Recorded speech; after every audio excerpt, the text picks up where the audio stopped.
somebody is coming here, they don't come because somebody was the chief minister or somebody is the minister. They come because of the strength of Karnataka. And we will try to keep up that strength. We are establishing a new ministry, skill ministry. Government of India has done that. Unfortunately, what is happening?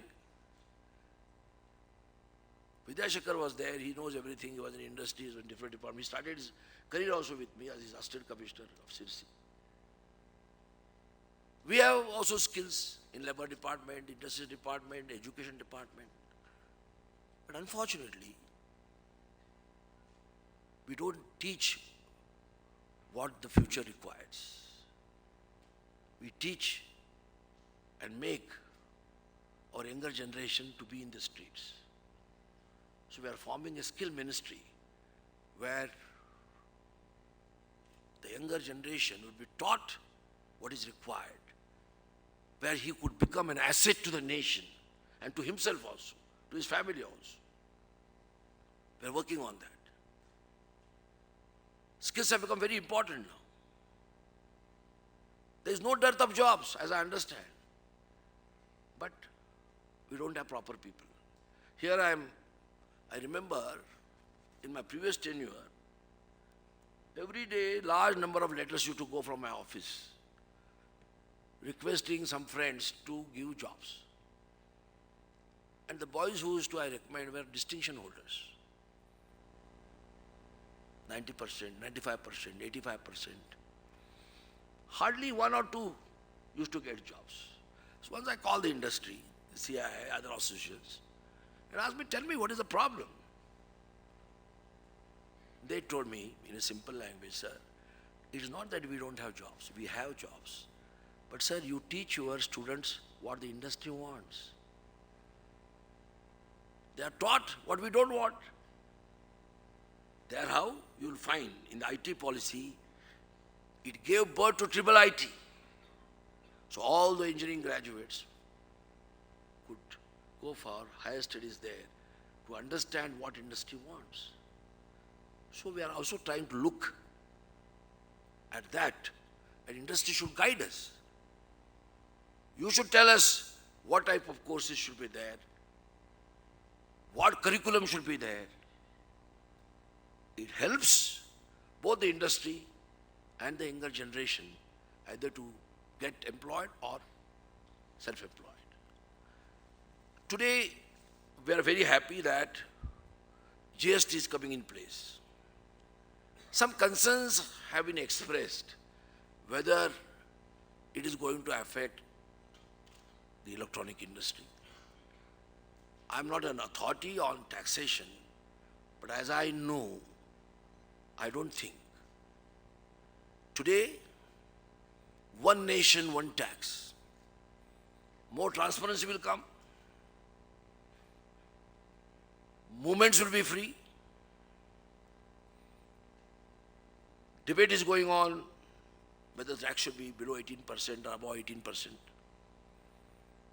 It will be ultimately decided by the GST Council, because there is a lot of procedure. It has to get passed, amendments in the parliament, then more than 50% states have to pass this legislation. It will go through. We are all supporting the legislation. So I feel that there should not be concerns on this. Maximum what could happen is it could be neutral to you. In a way it will be beneficial because hassles-free atmosphere will be there. And hence, we are welcome GST. And there should not be concerns. On that, as for the state is concerned, we are also not for higher rates. We also know with higher rates, slightly government's revenue may go up, but inflation may also take place. So we have to be concerned about that also, and we can assure you that these industries are our strength, and to see that these interests of these industries are protected, we will not leave any stone unturned. We can be rest assured on that. Then we have formed a new company now. I don't know whether you know. the investments are driven to states by the minister in charge of the department and the bureaucrats. Maximum the chief minister goes on some road shows. We think, as I told you, industry should be our guide. Industry should say, what is the way to get investments? And for that, we have formed, madam, for the first time in country, Section 8 company, where there will be 9 directors. Out of 9 directors, 6 will be industrialists. 6 will be industrialists. And the investments in the state, within the country and outside the country will be driven by the industry captains and not by the minister or the bureaucrats. This is the first initiative Karnataka has taken. Already we have received confirmation and the company is also formed. The company is also formed. Why I am saying this, see, Karnataka has been always a visionary state. As far as ease of doing business is concerned, we have been speaking a lot last 1.5 to 2 years. But I am happy to inform you that ease of doing business started in Karnataka in 2002. And Krishnaji was the chief minister, I was the industries minister. We brought a legislation, still that legislation is in force. Act we brought, 2002. Industries Facilitation Act, 2002. Where a lot of ease of doing business issues were related, concerns of the industry are there in the act. So what I'm saying, that is ease of doing business, yes, we're trying to improve upon that also. We want more transparency, quick decisions, hassle-free atmosphere. Please understand, investor, when he invests, you have the risk. What risk I have? As a government, I don't think I have any risk. My risk is only if you don't do industry. Because I can't get employment, I can't get revenue. You have a huge, you put your money, you borrow from the banks, your stakes are high. What I give you? Water against payment, power against payment, land against payment, everything against payment I give you. Only when you do complete the project, I give you some incentives, am I right? So please understand, you are like God-sent people. You are like God-sent people, and I thank you very much for those who have invested in Karnataka, and those who are not, take the first opportunity to invest in Karnataka, because this is the best state with greater ecosystem. Please understand this. Every state is trying for investments. I'm happy about it. I'm told Orissa will be here for investment. No wrong. Competition brings in transparency. Competition, healthy competition brings in alertness to the governments that we also don't act, we will fail. So in India, in a way, states like Jharkhand, Uttarakhand, everybody is trying to bring. See, Orissa wants to come to Karnataka. It is a welcome thing. We are happy about it. So what I am saying was that today this industry has a great role to play, and I assure you that fullest cooperation will be given. We have already presence of many companies. HAL came in 1940. We have larger companies in defense public sectors, like BL is there, NL is there, DRDO is there, AD, ISRO, and many companies. Boeing is there. I've been to the headquarters of our, which is the other company, Airbus. So many are looking at this industry. And please understand, we have developed more than 3,000 acres land near the international airport, Devanadi, where it is aviation SEZ, aviation, hardware park, and IT park. Many industries have started coming. We are also establishing the common facility for aviation industry. Already cabinet has cleared it. Government of India is also supporting us. We are spending more than about 100 crores there. And already tenders are invited. So we are trying to see that proper infrastructure is created. You were saying about infrastructure, about single window agency. You have some suggestions. You are welcome. And I assure that government, whatever best we can do from our best to see that ease of business is done and transparency is brought, done. See, today in Karnataka, the small, medium enterprises should be more than 2,000. Am I right? More than 2,000 industries you have. But what are they doing? As you were telling, the screwdriver technology. That will not work for future. Things have to change. All these imports have to start. We don't manufacture mobile. I think Reliance is trying now. Nokia tried, but I think could not succeed. Mobiles are also imported, madam. So lucky you are. With all these uber-resourced, brilliant people, our mobiles are invented. So today, television sets are also coming. Everything is coming. So now we would like to send back to Taiwan something from here. So, in that direction, we would like to work, and I'm sure this meet has been a great success, the previous meets also, and I compliment both your association and the NASSCOM for taking interest in having this conference here. There are a lot of exhibitors also. I wish them well, and rest be assured that always the government will be with you. Now, one or two good things, news for you is, we will be mostly laying the foundation for the convention center near the Devnalli airport. It is a 6,000-seater convention center coming up with some hotels and other things. And I hope by November, December, we should lay the foundation for that. Then we are looking at a business park also in a 400 acres land near Devnalli. And architects from Australia and Ahmedabad are working on that.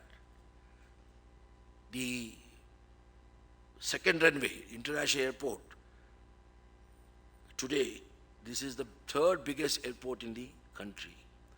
But it is growing so fast that a need has arisen for the second terminal and the second runway. Work on second terminal also, or second runway also should start in the next 6-7 months. Then we have 3 important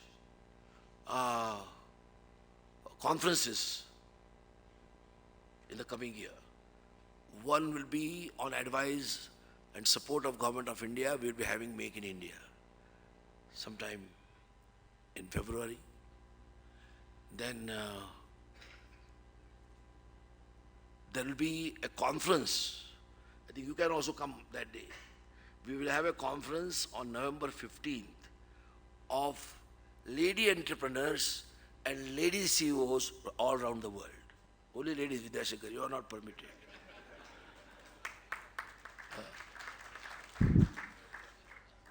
If you see our industrial policy, madam, you should show our industrial policy. If you see the industrial policy, you would also like to invest in Karnataka. Because we have given a lot of encouragement to women. We are developing 4 paths for women, 4 paths for women. In the recent budget also, in our policy also. We are giving incentives, concessions to the poor who come forward, first generation entrepreneurs, women entrepreneurs. So I request the youngsters, a lot of youngsters, they only go for jobs. See, they should think otherwise. Okay, if somebody out for a job, I can't object. But first generation entrepreneurs also should grow. In a small way. Dhirubhai Ambani had no such empire when he started his business. Nor our Arun Shetty had it. So all people who have come with hard work, commitment, you see. So I think the associations also, I would request you to do 2 things. We meet here, I speak, I go away. What decisions you take should be brought to our notice. So whatever has to be implemented from our side, we should implement. That should be one. Secondly, this meet should also end into some investments in future. If you want, I can sit here, across the table, if somebody has a proposal, I will clear and go. Anybody has a proposal? No. That should be the way. That's the way it should happen. In every such conference, at least some investment proposal should be cleared by the Industries Department. In future, I would request you to keep this in mind. And thirdly, you should guide us also, and you should be our ambassadors to attract investments. I'll be taking help. Madam, your help I will be taking to bring investments from Taiwan here. You will help us, no? Good, thank you. With this, I think I've taken much of your time. A lot of things in written speech here which I would not like to read. I would like to always be extempore, so certain things, what I want, I say. I can assure you that I'm told large number of exhibitors are participating, delegates are participating. I wish you all well, friends. You see, this city has some problems, I do admit. I'll be wrong. The infrastructure problems. And we are trying to resolve them. But please understand, the governments, successive governments are not only responsible. We are all responsible. Because industry grew so fast that infrastructure could not take pace with it. And now government has taken several initiatives. So you see, when you go to airport now, except that Hon'ble, you have a free ride. We are trying to improve upon that. A flyover is coming from Macquarie Circle till the extent of Windsor Manor. The peripheral road, we have already given principal approval. We are trying to involve the owners. Otherwise, large money is required for land acquisition, which state governments do not have. And even union government doesn't have that money. So we are trying to involve the owners of the land, trying to give them some FSI, some developed lands. So we are working on certain things, and we are seeing that more and more infrastructure is the key for all development. It's economic, it's social. And we'll try to assure you that you will find things happening. Bangalore city also, almost for the next 2 years, we have released more than 8,000 crores in Nagarotana to take roads. So all these things are happening, will happen. And we assure you, you have been always cooperating, and future cooperation also requested, and I assure you all the best. Thank you very much, and Jai Hind, Jai Karnataka, and Jai Madam Taiwan.